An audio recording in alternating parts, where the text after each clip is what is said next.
I got the Happy gigglies tonight. Sunday. You were watching the UpSet podcast, and tonight we're talking about diversity, equity, and inclusion. Coming up next.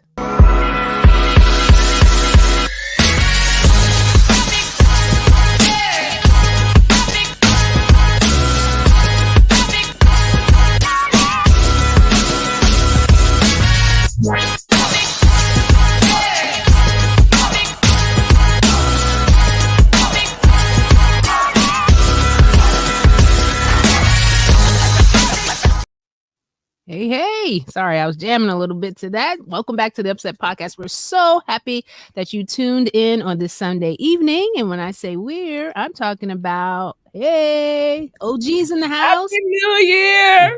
I wanted to say Marlena something, said Happy Tasha. New Year. Tasha, when I say we're, a lot of people think you're saying when I say weird, and then you throw us up. And so That's only Tally. Just only Tally that feels like that. Yes. We're, as in we are. But thank you for that. Well, this is my first time being back with the family, so I'm saying Happy New Year. Mine too. Yes. Yeah. That's right, Tally. Yeah, you know. You just MIA for no reason. I had excuses. You had no reason. Wow. Keep calling you out. Just right out the gate. Right out the gate. Being online, making all these comments. I was like, dude, why are you not on the show? Would you like me to show some photographs that we passed around? Okay. No. You see, New year, new I UpSet. know the truth. Jesus and I, we know the truth. Tally, put up the casino pictures. Yes. But no, it is great to have both of you back. We missed you. Guys. Never the same without you. What's up, Havis? Good Hello. evening. Good evening. Hey, Havis. Salute, Havis.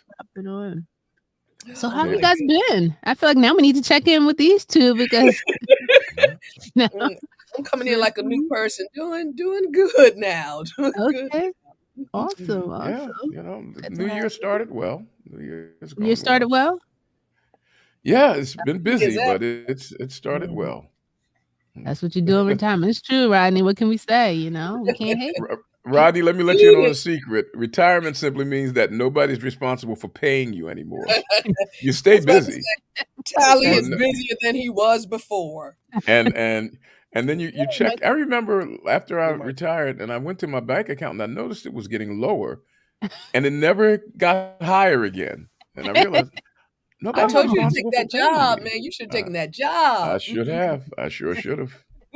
I'm sure that won't be the last offer. Tally's won it in several industries. And wanted. I'm glad you added that in several industries. Thank you. More ways than one. Marlena stopped at wanted. Right. You want it in the States. Tax evasion. Oh Lord. Hey, Kevin Jackson. Yeah, hello. Hello. Kev. Indeed. Here's an offer right here. Rodney said you can be on his pastoral staff. Have mercy. You know, virtually. Well, it's funny. Hey, Monte Cristo. I was asked to be on staff at a prominent Baptist church here in Philadelphia. Very prominent Baptist church. And the pastor is an older gentleman, a good friend of mine. And he just asked if I could just help him out for a little while. Really? How would that come across if I did that? I was going to ask, can you guys do those types of things? Oh, I can do anything I choose. Whatever he wants to do.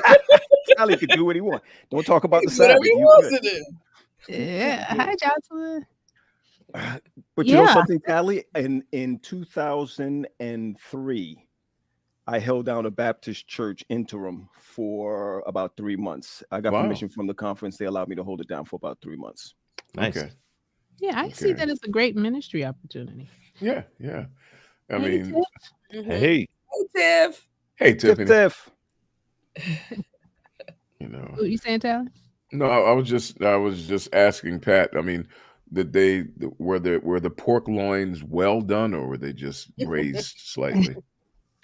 All I could tell you is that the Benjamins were stacked high. That's all I can tell you. You get the Benjamins though. The Benjamins were stacked high, in your hand. And I had an armor bearer for 3 months. Wow. I could get used You to know that. what it was like not having to get your own water, huh? Not having to carry your own Bible. You know what that was like, right? Yeah. Excellent. Hello. I'm just glad I just didn't say happy Sabbath. I'm good. Yeah. What's up, Philip? Oh, Brother Hi. Baptiste. Philip, that's my man. Isn't that the gentleman from Africa. okay. I thought he was the one from the North That's American it. Division. Yes. That's it. Yeah. That's it. I've heard some really good things about that gentleman. That's I've it. heard really good things about him. That's it. Trevor Byfield said it's great to see you back, Sir T. That is my man right there, Trevor Byfield. You know, Tally, I gotta say I love you to death. You know, we talk on and off, and you know, when I went to DuPont Park for a prominent funeral, this lady made me feel real bad, man. I had to just go ahead and record her. She's probably on right now. She was just like, "Oh, I love the podcast." I said, "Oh, me and my brothers." She was like, no, what's the name of it again? I said, "You mean the UpSet podcast?" Yeah, the UpSet podcast. Man, is Tally gone? Is he coming back? Right? You scare people, Tally. You can't be gone for 2-3 weeks. No, no, they're asking that question to see whether or not prayers have been answered. No, not at all. Never that. Hello, it's Gene Smith from Marion, South Carolina. Wow. Carolina. Yes, Awesome. there's a woman who knows grits from gravy right there. You get down to South Carolina, Yeah. Just a quick question for people on the chat. Sugar in grits or salt in grits? Salt. Butter. Salt. I just want to know. I'm seeing some crazy stuff out there. Yeah, I've seen those kind of People debates. try the sugar thing. They do. They try the sugar thing, but salt and butter is the best. So, salt and butter. That's it. Hello, Miss Daphne Bolden. Daphne. Hey, Miss Bolden. Baltimore. You know, it's seeing everybody from all these different places is making me think, guys, about, we talked about, I don't know if I should say it, but, UpSet on the road.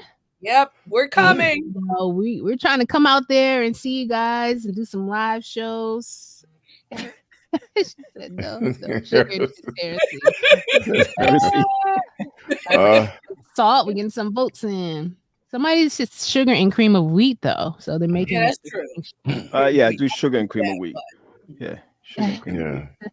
Somebody's missing the gray hair guy. We're so happy for Charles tonight. He is out having a good time with his lovely wife. He better not be watching. Exactly. Now, Charles, if you're listening to he is not. He is not. Oh, we have someone from Phoenix, Arizona. Hi, wow. Arizona. Hello. Different time. I just want you to know, my friend from Phoenix, Arizona, you have a football team that beat our football team. And so we are welcoming you, but we're welcoming you with an asterisk. Havis said sugar and grits. Woo! Havis, what is going on with you? Well, Islanders like sugar in their stuff? No, not Jamaica. That's not true. I like porridge, and that's my goodness. That's sweet, more sweet than savory. Yeah, I never heard of porridge until I got here, other than the Three Little Bears. I never had the same. Marlena, I pastored West Church, and West Church, of course, is heavily Caribbean influence. I never even saw porridge, but let me tell you, I got there. Sister Ann started, made me some porridge. I love porridge. I needed a 12-step treatment. They do it right over there. They put the nutmeg in there. Oh, my Father in heaven. Marlena, the porridge was so good that it's good, but it can't be grits. No, this porridge, let me tell you, it was so good that if you put it on the top of your head, your tongue would beat your brains out trying to get to it. That's how good it was. Tally. I'm sorry. I have a song for you. I need thee, oh, I need thee. Every hour I need thee. Every hour. Yes. I gotta talk to Natalie about that. Hold on, let me turn down the volume. I wanted to like a little reunion. Look at us. I wanted to thank all of the new members of the team. Corey, It's my friend song. Yes. Enan from down in Virginia, and Will, Will, Yep. Will, Yeah, Will. Miguel. and Serrant rather. Uh, Serrant, yeah, I love listening to his preaching, and so yeah, it's good to see these individuals giving their time and talent. Yeah, we're Listen, looking Yeah. forward to more.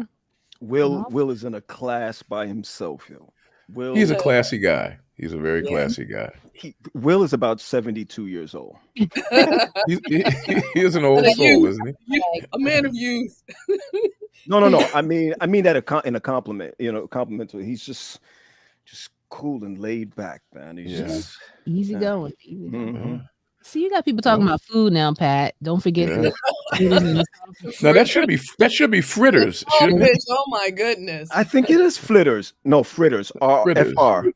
yeah, fritters. No, I guess flitters are what you eat when you're in Japan. I want the corn flitter.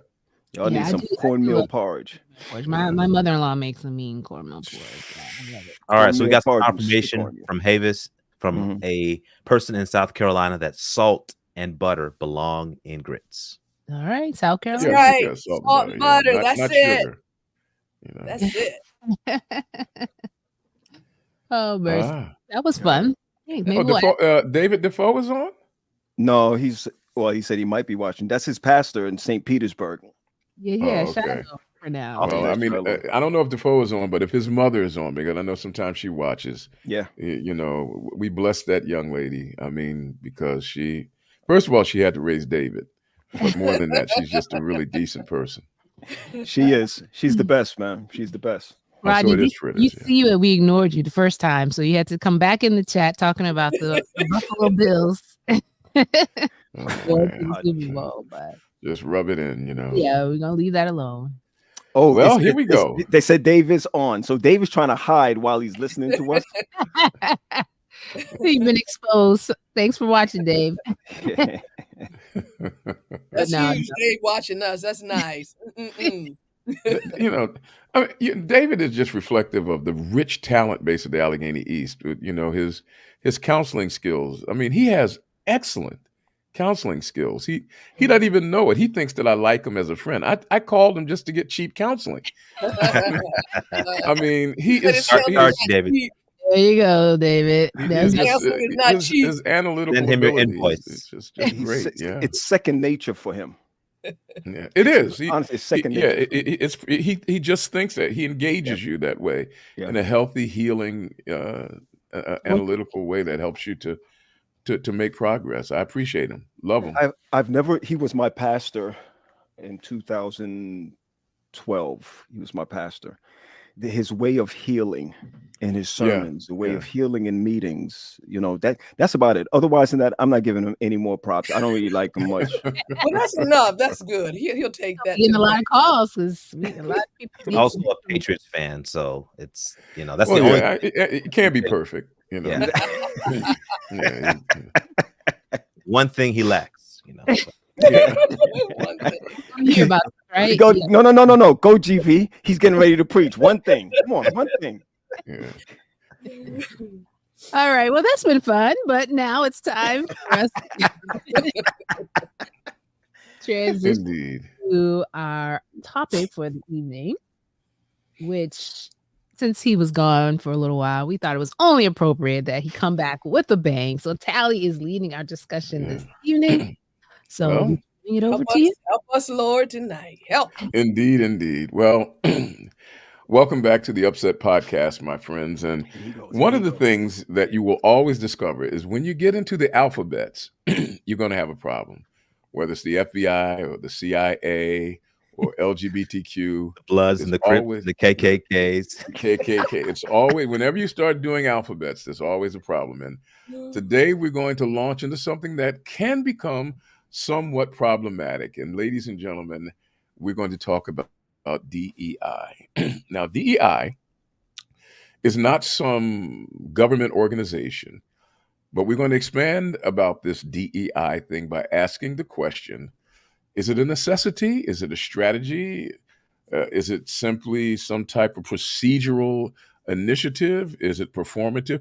What is DEI and how does it impact the church. Now, some of you are listening and saying, Tyler Farrell, I don't know what you're talking about when you talk about DEI. So let's break it down for you. DEI is a governmental construct, a civic construct, better known as diversity, equity, and inclusion. Diversity, equity, and inclusion. And some of you might ask, well, what do you mean by that? Let's take it one step at a time. What do we mean when we talk about diversity? Well, diversity from the governmental civic construct talks about the presence of having variety in the workplace, in organizations, in entities, making sure that you have variety so that when you go into a boardroom, it's not all white men, or it's not all black men, or it's not all Asian men. You want to have a variety. You want diversity in your workplace. Same way a bouquet of flowers has diversity. You want diversity in your workplace. Now, equity, the next word, is one that really needs to be understood in the context of trying to create a fair and just society. Equity is not the same as equality. Equity refers to fairness and justice and having equal access and equal opportunity. Now, equality, let me give you an illustration of equality. Equality says there's a fence that's 7 feet tall, and I'm going to give everybody a 3-foot box to stand on so they can see over the fence. Now, that's equal, but it may not be equitable, because if you're only 4'5" tall, that 3-foot box does not give you equal access. Equity says we're going to create an opportunity so that you have an equal access to those things. So equity talks more about fairness and justice. We expand on that a little bit later on. And last but not least is the concept of inclusion. Now, when we talk about inclusion, we're talking about being proactive in creating an environment or fostering an atmosphere where everybody gets an opportunity to bring their voice and their contribution to the table. Inclusion doesn't simply mean that you say everybody's welcome. Inclusion says if I don't see certain people represented, I will proactively create a means to bring that diversity to the table. Inclusion is a proactive attempt to encourage the participation of all.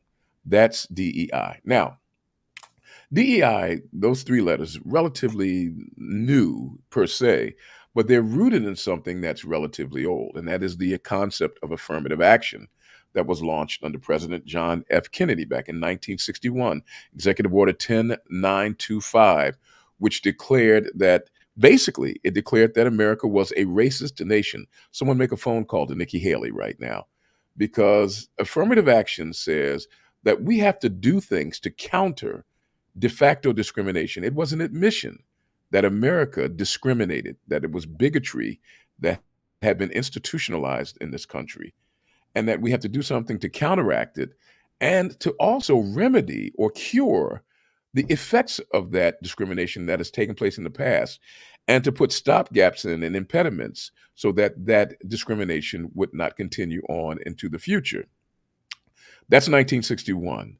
Affirmative action. Since that time, affirmative action has had some good yielding, but it's been under attack. But back in the year 2020, when George Floyd was killed, and when women were coming forward saying, hey, listen, I have been sexually mistreated in the workplace, and the Me Too movement started, DEI took a great leap forward. There have always been diversity officers and people trying to talk about equity and inclusion.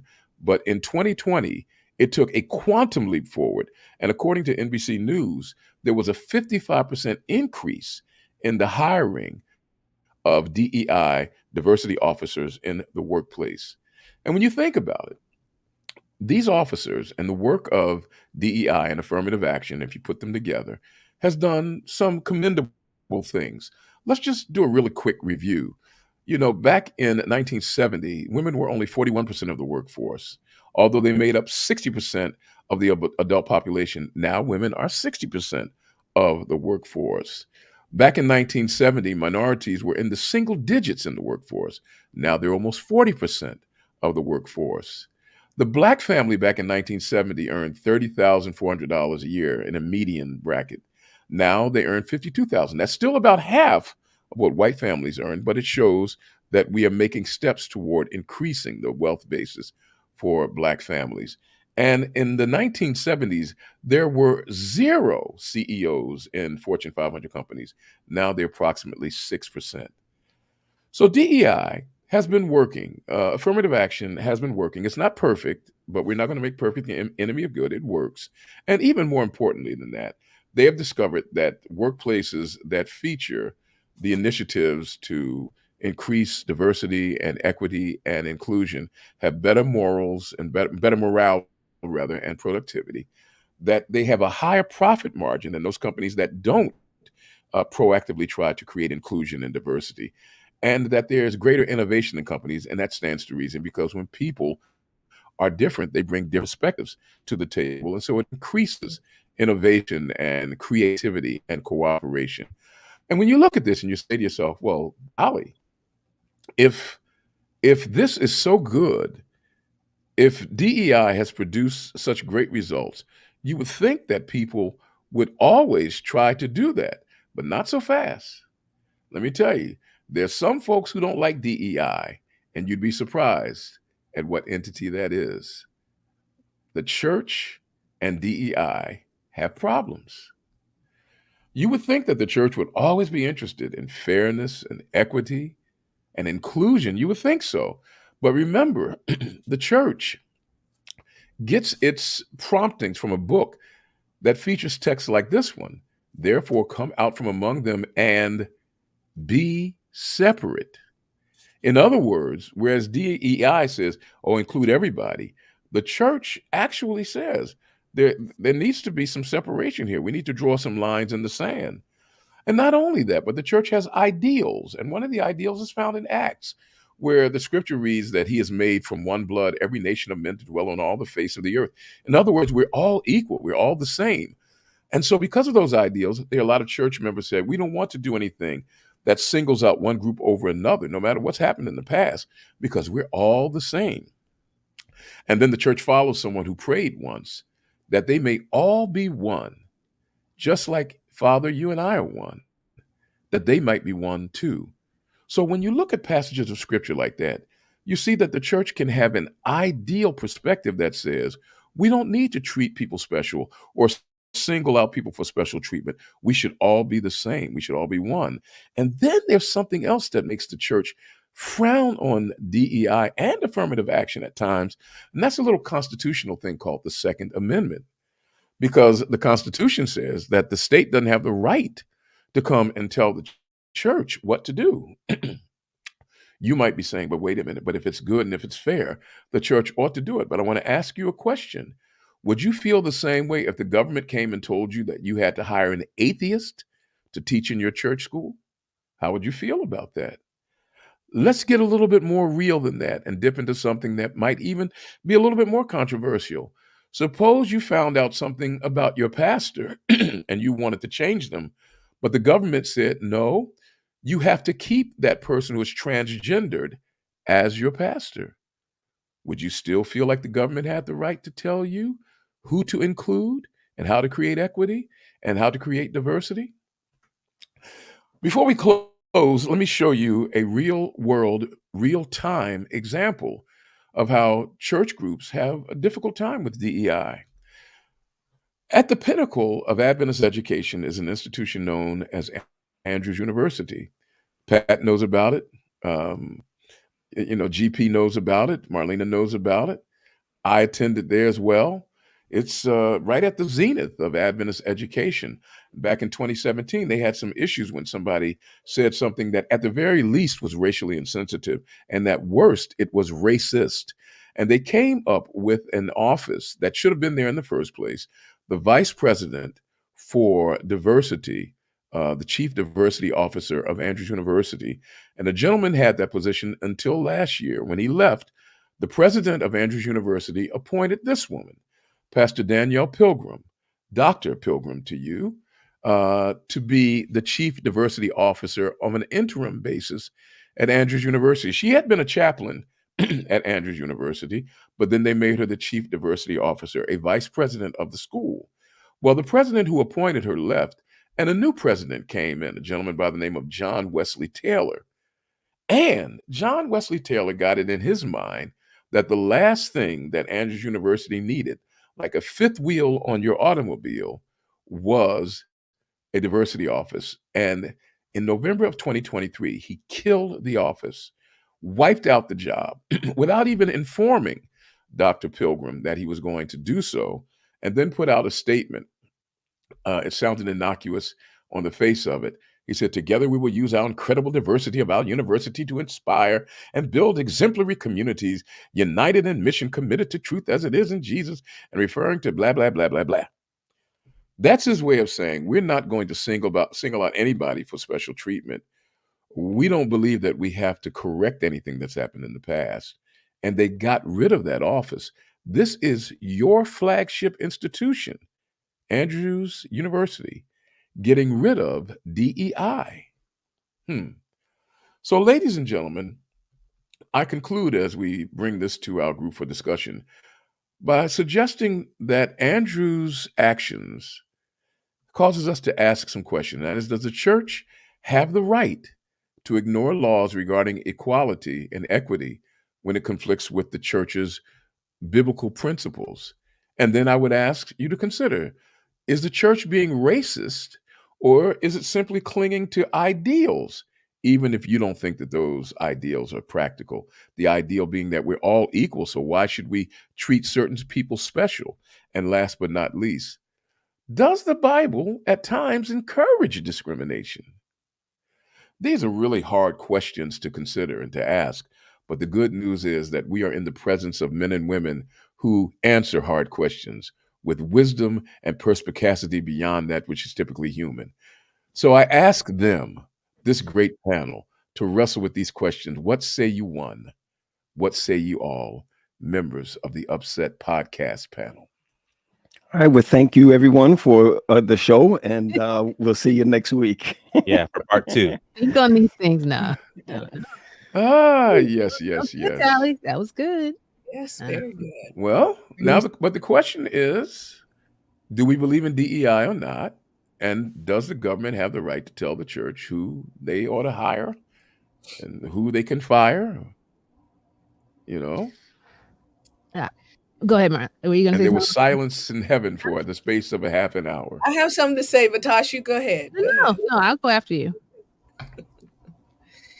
Well, it's not, I want to say, black and white. What I want to say is that diversity should be in the heart of the people, that we should be inclusive of all people. When you gave those scriptures and God's talking about to stay away from those who are in sin, Jesus gave the example how he mingled with sinners just to, when they're good and they're confident, right? And so Jesus was that example.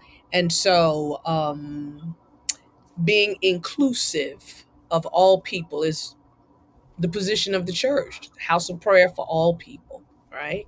Then when it comes to the government, and I don't think government should have any power to tell the church as to what to do with enforcement of laws.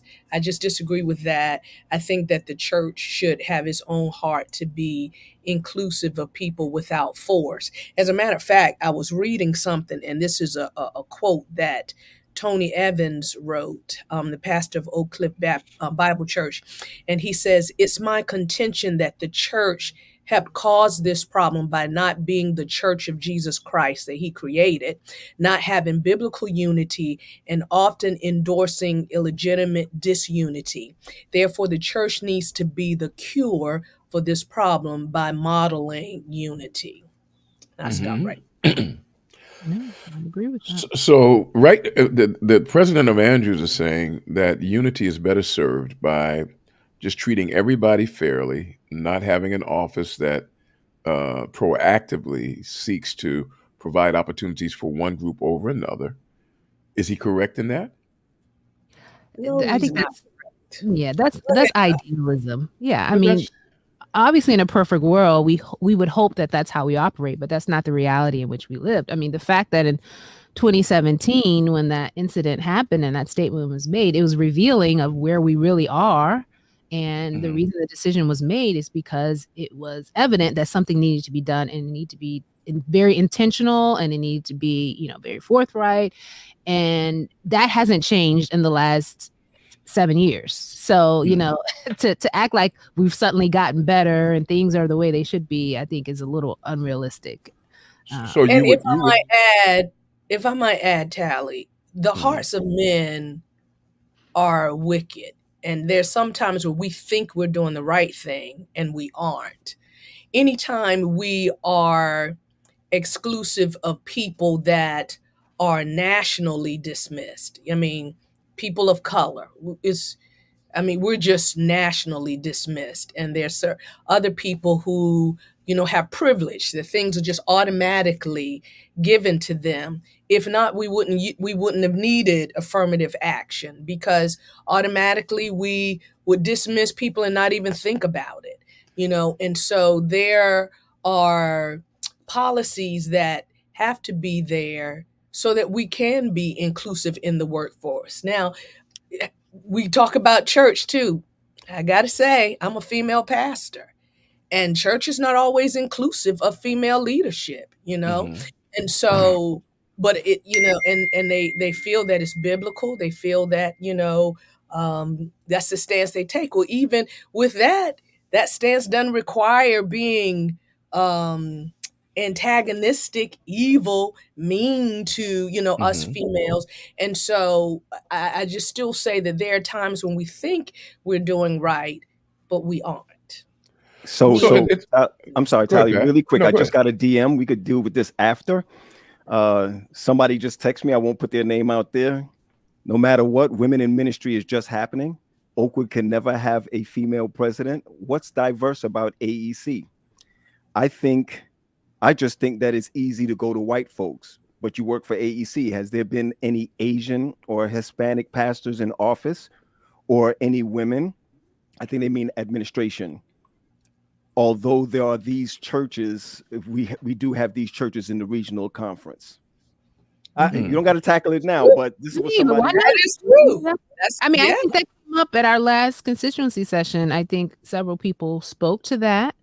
And to me, it all comes down to, if we're aware of this, what are we going to do to make sure we see this? Because it's really on us to make sure that happens. But and one of the things I keep hearing, this word, I feel like it's so misused now, and that's culture.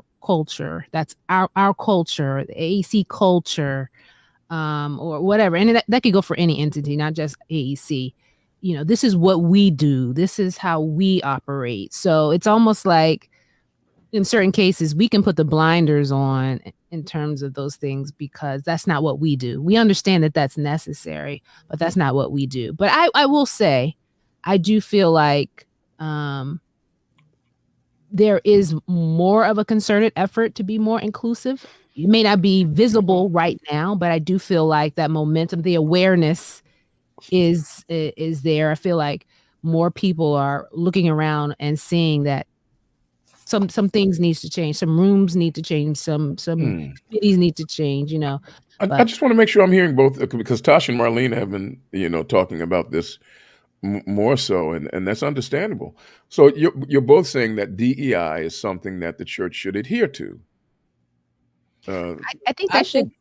Yeah, I think that is. So at Willow Grove, if the government came in and said, your deaconess who is in a relationship and living as a wife to another woman, you didn't make her a deaconess this year, and we're telling you have to make her a deaconess now. How would you feel about that, Marlena? Well, remember, I said from the very beginning, I said that diversity and inclusion should be in the heart of the church, but I don't believe that the government has a right to enforce the church as to what to do. So then the church still has its own autonomy. However, I still feel that the church should be inclusive and diverse, with allowing people to come to church. You might think I'm a little bit radical, but the LGBTQ plus, they should be able to come to church. And be an officer? Well, that's something we have to talk about. That's what we're doing now. I mean, I just think that we have to think about that. But no, for real, because it's just something that has to be talked about and prayed about. And I mean, I'm struggling with that, God, what to do with certain situations, because people have the right to serve and be a part of ministry.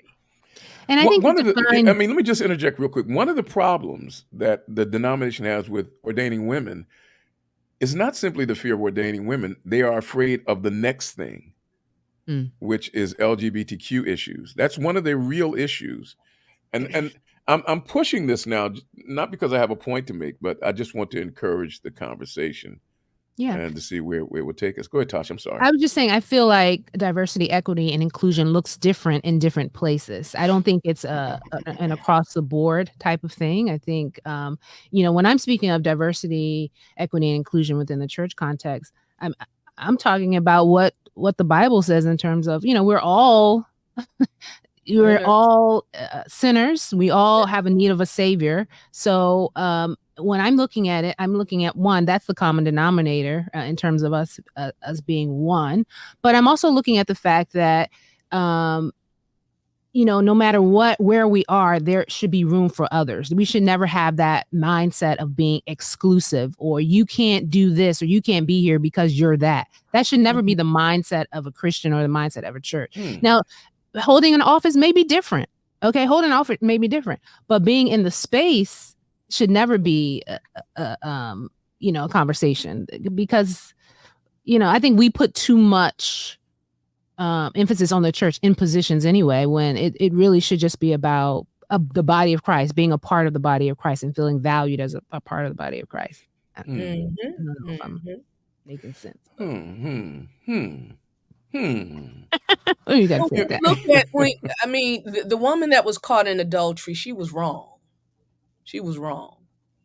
But Jesus set her free, and she was still a part of the church. And so we just have to make sure in our exclusions that we don't exclude the people that is seeking God just like we are, So as Tosh was saying, leadership position, that's something else.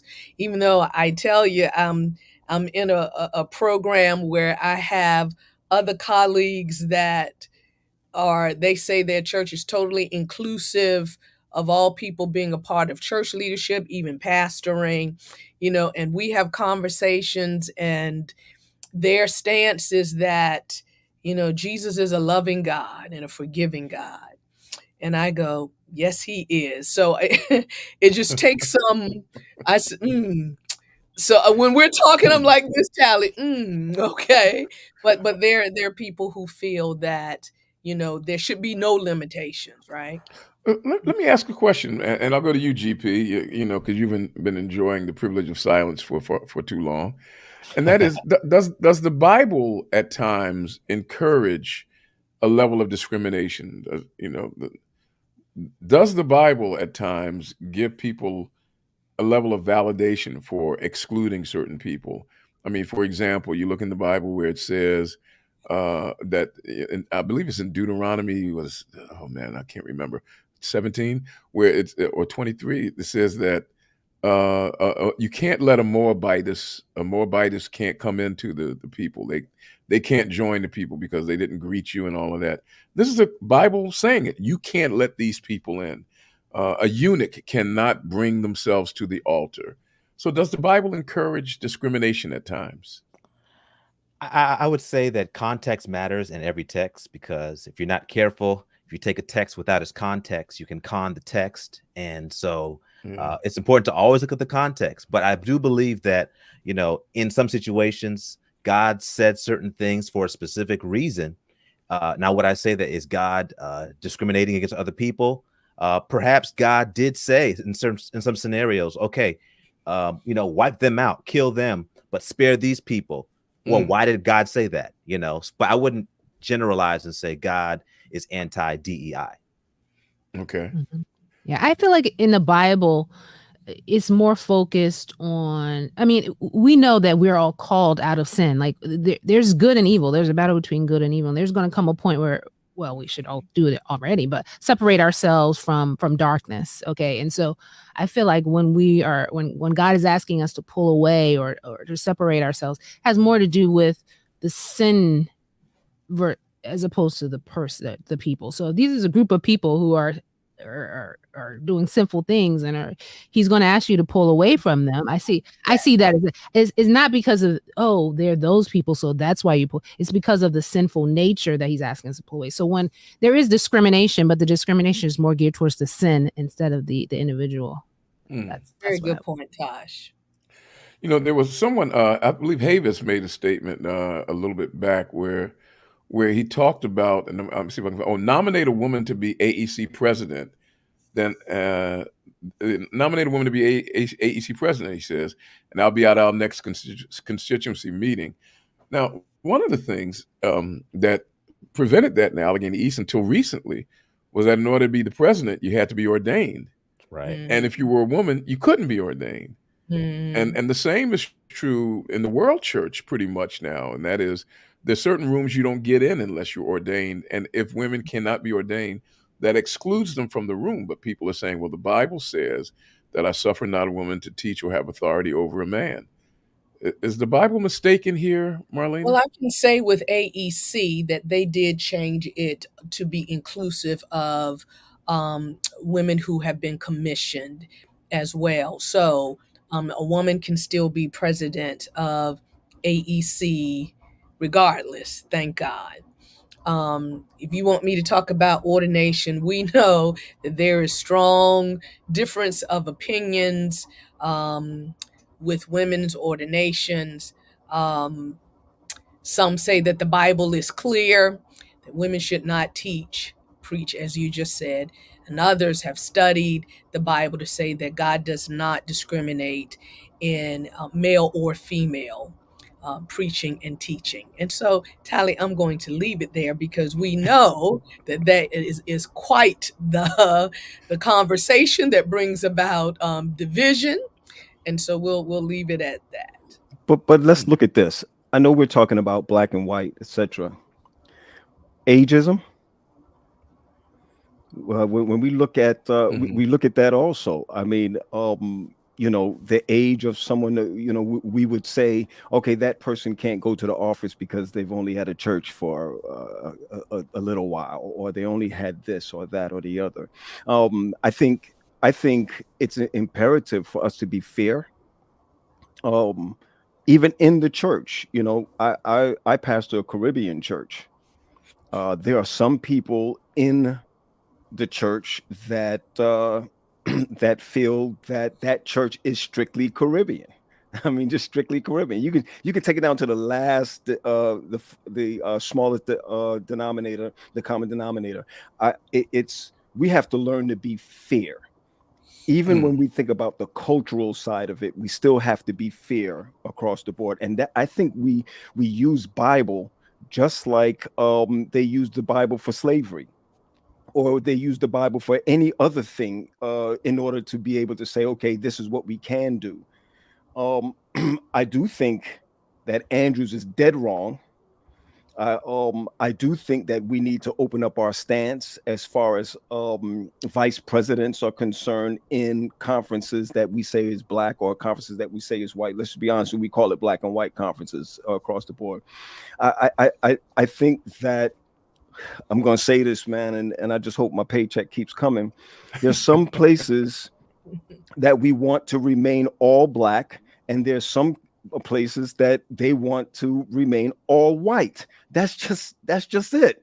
I mean, and there's no beating around. I'm talking about Adventism. There's no beating around the bush when it comes to that, because if you ordain women, there's another step that follows that. Like you said, Tyler, you might have said LGBTQ might follow that, but there's another step that follows that. Can a woman, you know, there's somewhere in the Bible that calls him the weaker vessel, so we, you know, Adventism, we are we take the Bible very literal when we want it Yeah. to be literal. Well, And Pat, do I you think that remember? Mhm. I'm sorry. No, go, I'm just Mar.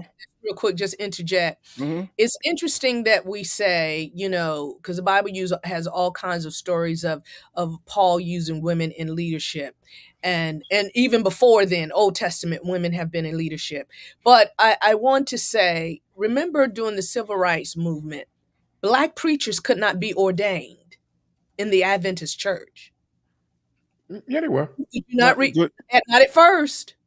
Yeah, the they were. civil rights movement, Yeah, they were. Marlena. In the Adventist church, there Hmm. was Yeah. black preachers at first were being held off from being ordained. I read that Not during the because, civil rights movement. well, okay, before then, what was it, 40s, Maybe Oh before the no, no. 30s, 40s. It was 40s, before. It was kind of long something. before that. Yeah. Um, Tally, she may be thinking of before we had regional conferences. Yeah. What's the guy, before the the regional, pioneer? so Yeah, regional yeah. conferences started around 40s, Laughlin, right? Laughlin. 1940, something like that. So before then, but I mean, Yeah. it's Jim Crow time, right? Okay, So okay, Yeah. Oh okay, yeah. Jim okay, Crow Yeah. times, let me okay, be more okay. specific. All right. So when the black preachers, they were studied, but they still could not be ordained. That was for a while. I mean, it took them a while to agree to the black pastors being ordained. So my Yeah. point is, Mm. why do we say our issue with women? Because you're ordained women, then you got to look at all these other groups, but it wasn't looked at that way when the black male was to be ordained, when it was that fight and that push for the equality then. So we should not put women in that same type of a category of not wanting to touch that, because then you have to expand into all these other areas. I don't think that it's the same match. You It don't think should. so? Oh, so what you're saying, you're interjecting because you're saying that it's not a door opener. You're saying that ordaining Right, women is it's not a not. door opener. That's right. That it shouldn't be looked at like that. So we prevent this because we don't want to then lead into all of that when we didn't do that in the 1930s or whenever it was. Well, Marlene, When I agree with you. wanted I'm to just be saying this is the way they operate. I agree with you. Mhm. I agree with you that it shouldn't be that way. But what tends to happen is that we use something and say, "Oh, but you let this happen." So then Right. so Right. if you could let this happen, then you can allow a dog to go ahead and you could bring your service animals on the pulpit with you. Then now you could do this, that, and the other. So even though it might seem demeaning, I'm saying that we will use it as a door opener. So let's move women out the way, okay? Because this, when we talk about diversity, let's move. No, that's not what I meant. Let's got not you. No, use. I got you. We're gonna change the Yeah. topic here. We're gonna change Let's that. not Well, I use want to women as thank an you for joining us example. for Pat Graham's last podcast. Even though this church is very strong on a female prophetess, I'm with you. I got you. No. But and even when I'm going to use my common sense to this, even though I want to get back to race for a second. When I look at prophets, I look at prophets as this is me, as higher than teacher, higher than preacher, higher than evangelist, higher. The prophet is the direct connection to God, right? That's what I look at it. Now, I don't understand. This is for the church now. This is just using common sense. I don't understand how women can be prophets in the Bible, but they can't be pastors. It doesn't compute to me, Right. because to me the prophet is the highest as far as it's concerned, because God doesn't come down and speak directly to teachers but he speaks directly to the prophets. But here's the point. Here's the thing. Adventism still has still has racism connected to it. There's still white flight, no matter what happens. You look at churches like Sligo that used to be, and you look at churches in the Washington, D.C. area that used to be. You look at Seabrook that used to be. All these churches used to be, quote unquote, white. And so where does the flight go? Where's everyone going to? What's better out there that we cannot worship together? I don't understand it. So there's got to be something that's pushed from that level. Well, one of the things that DEI says is that when you see an imbalance, that you proactively try to create something to fix that. So are you saying that Black churches should proactively try to increase their white membership? Ladies and gentlemen, Mr. Pat Graham. I'm like, I'm looking like, could you mute And himself? I can help you. I think. I mean, I think you know should where I think definitely we are? go. I think we're at the place now where we should preach to all people. Yeah. That's no, that's passive preaching. Though. Okay, I understand D.E.I. that. says that you proactively Tally, try to create engines to okay, create balance. so Tally, let me be clear with you. My church is in District Heights, Maryland. There ain't no white people around there. All right. So yes, I'm doing the best that I can to take care of the people in my community and spread the gospel in my community. Whoever gets caught up in that net gets caught up in that net. But I am not. But you don't have diversity. So should you be actively trying to create diversity? That's a good question for all of us. I want to say yes. He's in his Chinese movie, but yes. I think to all people. I mean, I know Marlene is in an area that has diverse populations, and so. Yes. And I as Pat said, we should be open to all people. I mean, servicing all people, doing ministry for all people. You know, our history, and let me say this: when you come in and your pastor is already Black, right? That's and diverse people come in. That's a nice plus. Issue is another issue that we have in Adventism.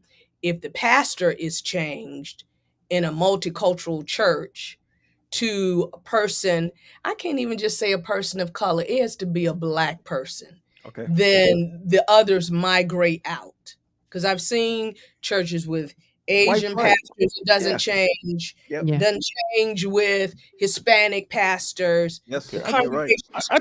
I want to challenge us a little bit, because I noticed Don L's statement, serve your community, and somebody else says we should preach to our context. Mm-hmm.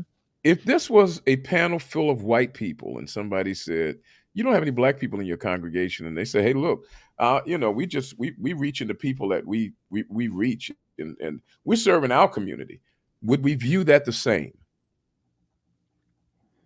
Yes, because their community could mean anyone who lives in their community. It could be, yeah, I wouldn't get mad at them.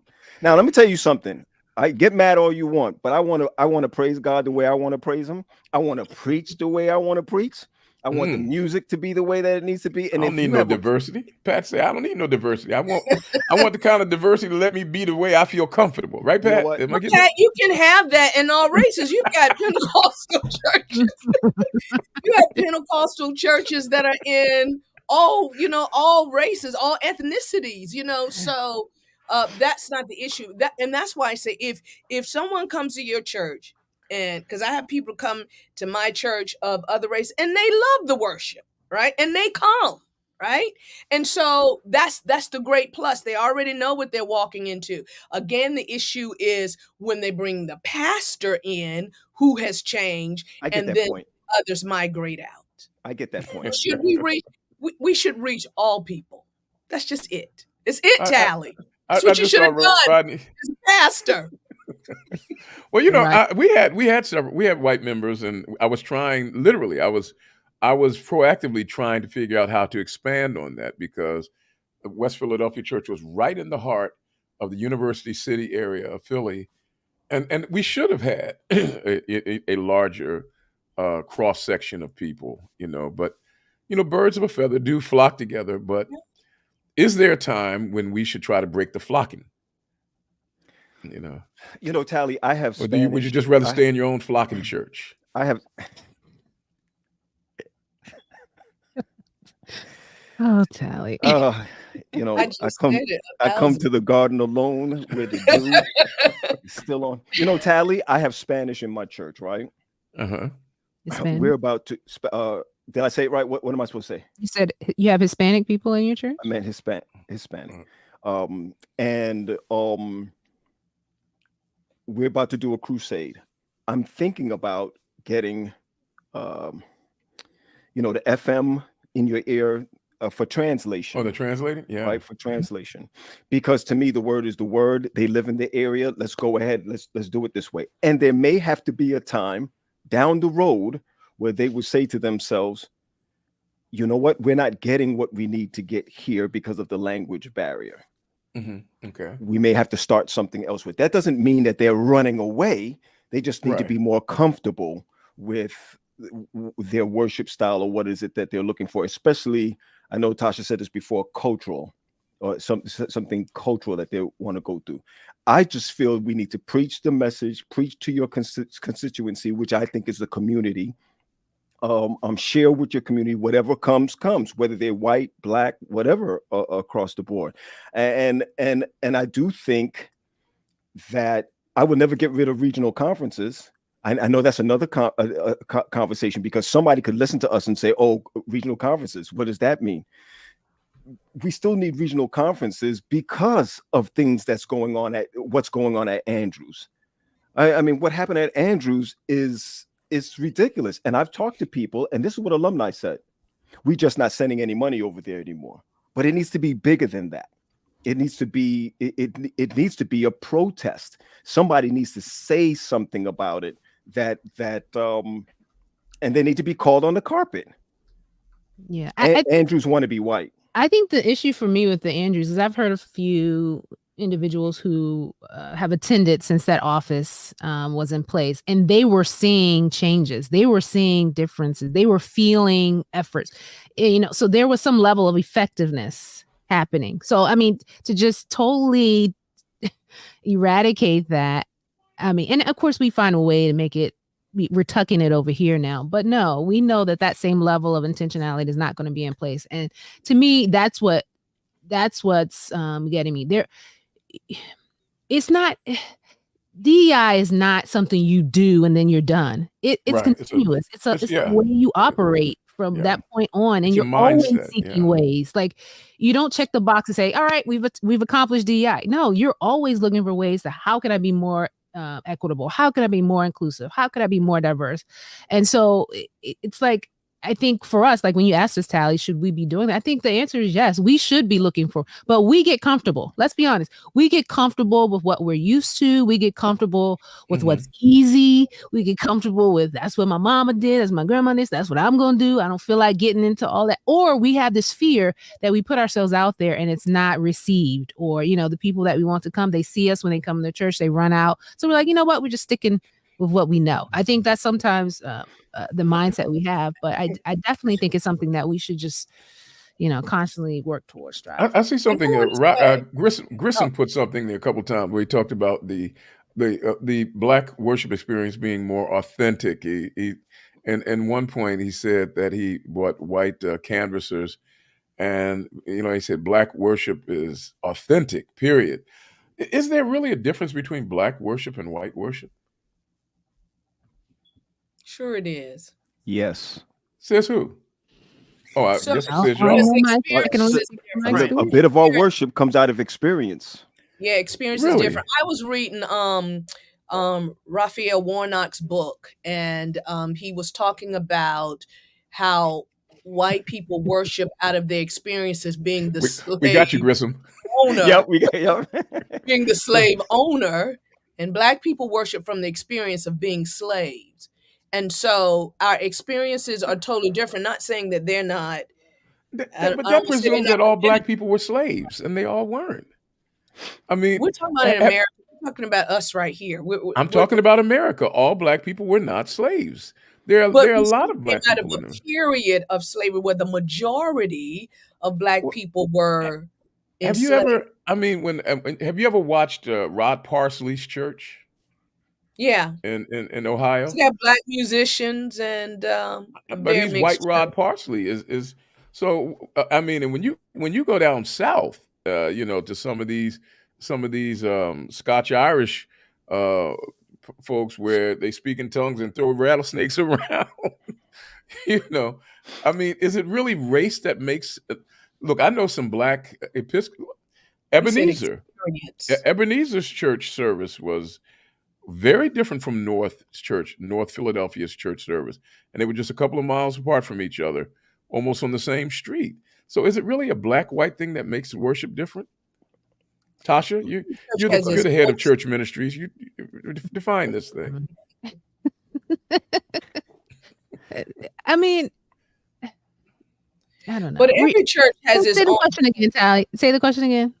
Is it really race that makes the worship experience different? I mean, Not always. I can go back to culture because there are some who are exposed to various cultures that, they prefer that cultural style, and it's not based on race. It's based on the way they do the things in this is, environment. is black worship more authentic? Is it more? I think it's Is it more. more? Is it Maybe more more. legitimate? Is it more real? I think for us, it feels more authentic because it's our experience. But how we, Ontologically, is it more authentic, more Tasha, get real? him. Just go get him, Tasha. Don't worry about him. Get him. no, what He's I'm saying, pushing you in a corner, darling.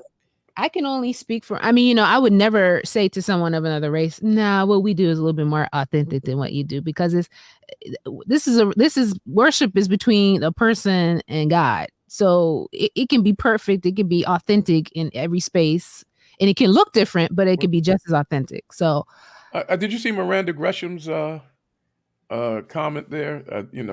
Speaking of inclusiveness, she says, "So I'm white, and I have to say it's much more open, and it's a cultural difference I like a lot.